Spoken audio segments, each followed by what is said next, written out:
Bonjour, je suis Jérôme Guiton, professeur des universités à la faculté de pharmacie de Lyon, en spécialité toxicologie, et je suis responsable du laboratoire de pharmacotoxicologie des Hospices civils de Lyon.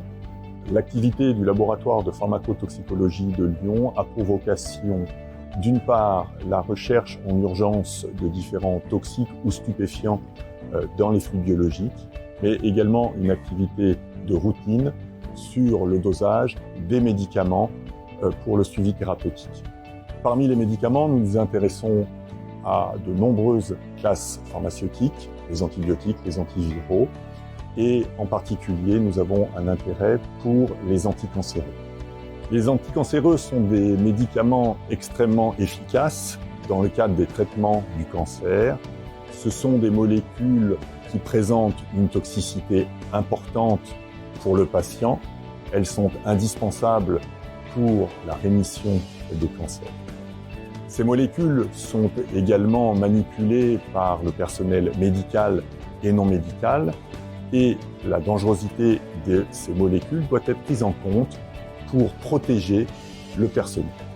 Dans ce contexte, nous avons décidé, en collaboration avec la société Ansell, de tester de façon dynamique la perméation de 27 anticancéreux vis-à-vis de 15 gants distincts. Les normes sont statiques, la réalité est dynamique. Avons-nous décidé de réaliser ces tests à l'aide d'un système de perméation dynamique, et ce, de manière à mimer au plus juste l'activité quotidienne des personnels médicaux et non médicaux vis-à-vis des molécules anticancéreuses.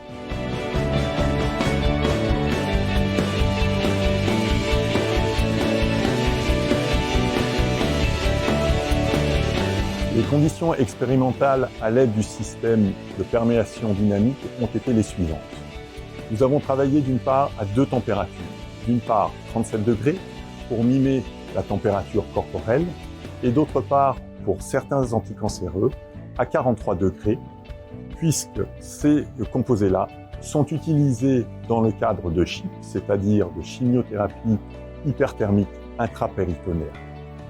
L'ensemble des 27 molécules testées l'ont été à la concentration maximale.